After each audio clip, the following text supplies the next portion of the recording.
Good day, everyone. We are BSTM 12 Group 7, and we are going to present the biography of our chosen prominent Filipino, Gabriela Silang.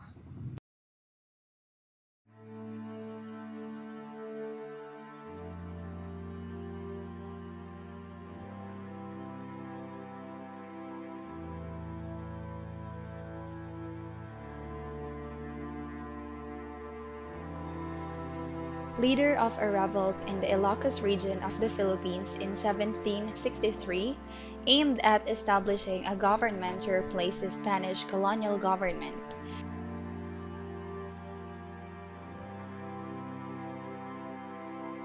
Name variations: Josefa Gabriela Silang. Born Maria Josefa Gabriela Silang on March 19, 1731, in the village of Caniogan town of Santa Ilocos Sur in the Spanish colonized Philippines. Executed by hanging on September 20, 1763, in the town of Vigan, Ilocos Sur. Parents unknown, except that her father was an Ilocano peasant and her mother was an Itneg, two ethno-linguistic groups in the Ilocos region of the northern Philippines.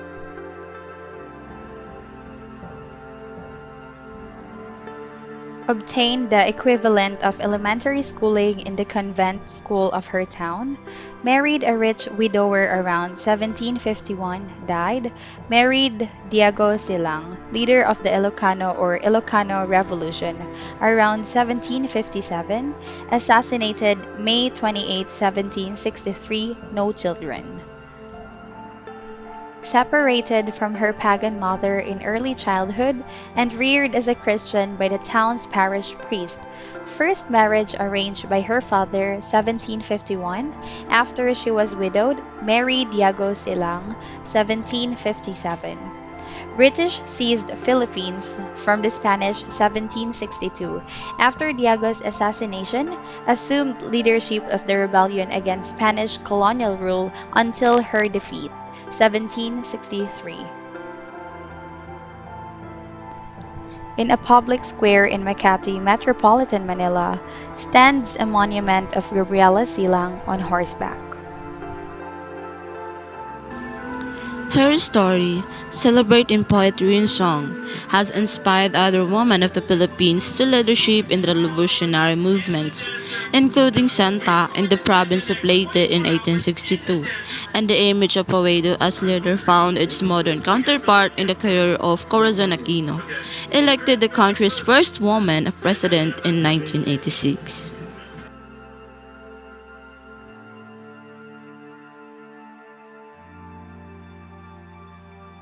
In the modern Philippines, there is also an umbrella organization involved in women's rights and other political causes ranging from the ouster of foreign military bases of the opposition to nuclear power plants, named in honor of 18th century Gabriela. Gabriela Silang has a passion for justice, drove her to continue the armed struggle begun by her husband.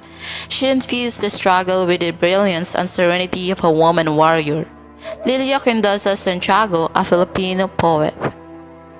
Despite all this, in a society influenced by Christian values resulting from more than 300 years of Spanish colonial rule, women in Philippine society have long been considered secondary to men.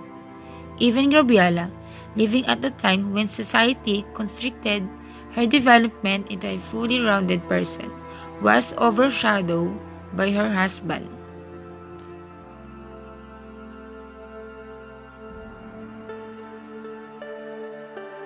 Her achievement in becoming a revolutionary leader is therefore all the more worthy of the praise she has been accorded. At the time of Gabriela Silang's birth in the town of Santa in the Ilocos region, the Philippines had been under the Spanish colonial rule for almost 200 years. Santa was a suburb of Vigan, the principal maritime town of the northern Philippines, and both were strategic colonial outposts at the mouth of the Abra River.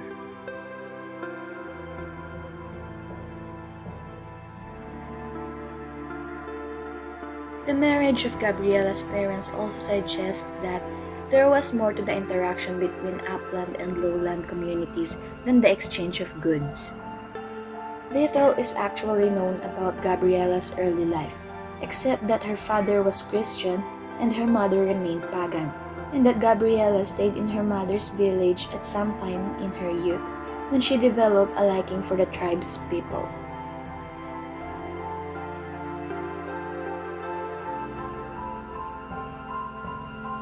Gabriela lived in two worlds, staying in her mother's village and later staying with her father, who had ambition for his daughter. She would marry a rich man.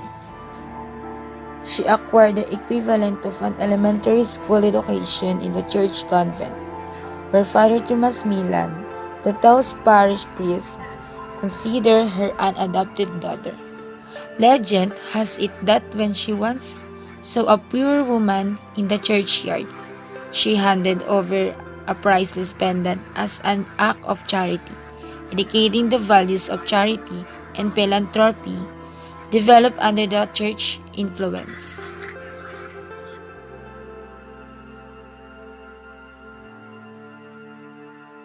At age 20, Gabriela was betrothed by her father to a rich widower. He died shortly after their marriage, and Gabriela became a wealthy young widow, attracting many suitors, including Diego Silang, an educated man of means in Vigan who became her second husband. The couple remained childless, but lived happily for 5 years. In this period, Diego became the trusted messenger of Father Milan, Gabriela's foster father, delivering confidential reports and bringing back letters from Manila.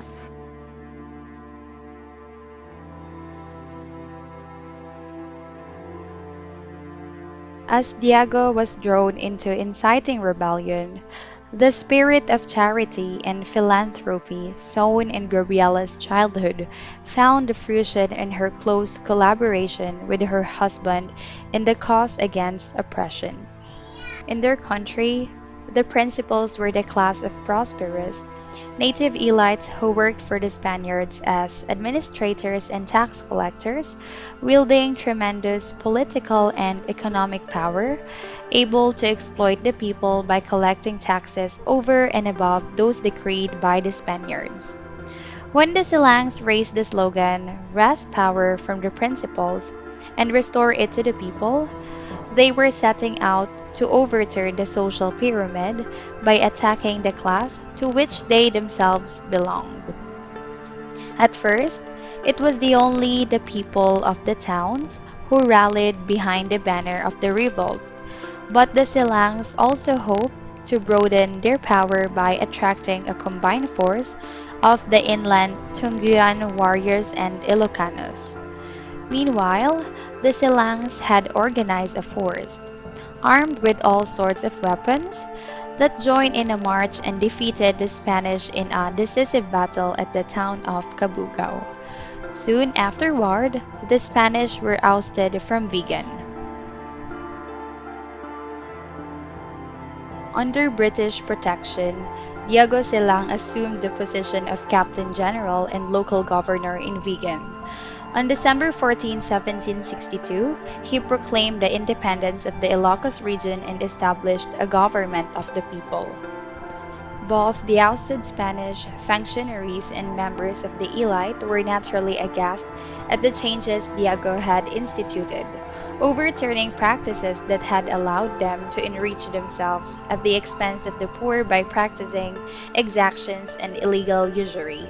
His actions also freed common men from the hated feudal practices of corvée, or unpaid labor, and the paying of tribute, requiring instead that the principals pay for the maintenance and upkeep of government. In return, he promised to allow the elite to live normal lives provided that they did not openly defy the government. Although the priests of some towns were put under house arrest at the convent in Bantay town, the offended church functionaries and elites were soon allied in planning the Silang's assassination.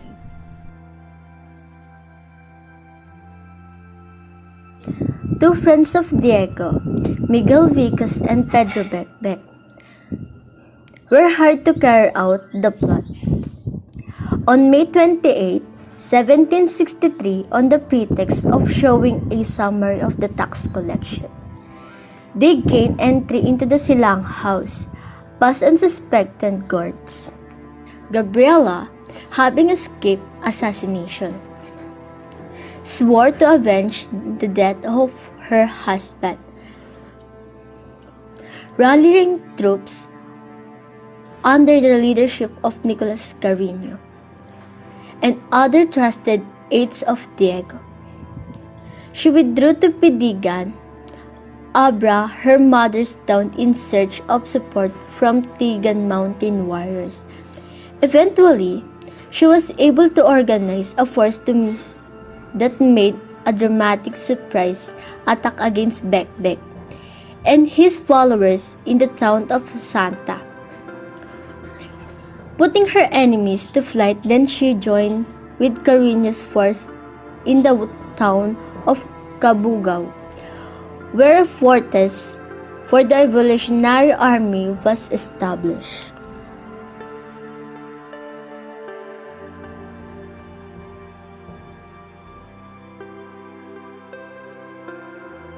The Spaniards soon had a force of 6,000 organized for a counterattack in the battle, employing firearms and bows and arrows.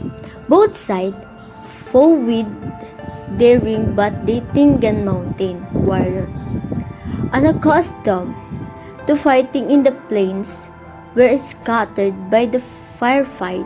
Carino was hit by musket fire, and the Revolutionary Army had to retreat to the hills of Abra. On July 11, 1763, the Spaniards marched in victory back into Vigan.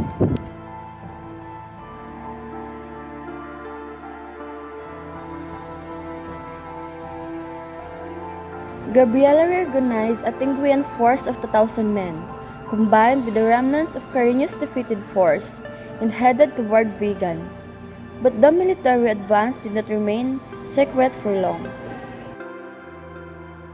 Her former foster parent, Father Milan, now governor of Vigan, commanded 300 archers to attack the flanks of Gabriela's troops while his main force waited in the town square.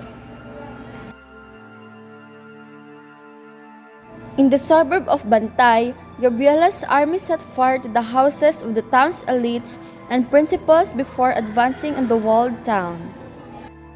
Although the image of Gabriela entering Vigan on horseback at the head of her army is a romantically vivid and lasting image, the attack was in fact the perfect setup for an ambush. While enemy archers rained arrows on her army's flanks, her forces were hit from the front by cannonballs and musket fire, and the terrified Tinguian warriors retreated in panic, scattered and demoralized. The survivors fled back to their camp in Abra.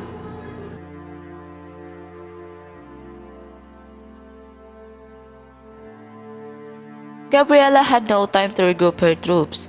On September 20, 1763, a Spanish force, led by Manuel Arza Guayorocha, pushed into the Abra hinterlands in search of her camp, offering rewards to other warriors tribes in the Cordilleras.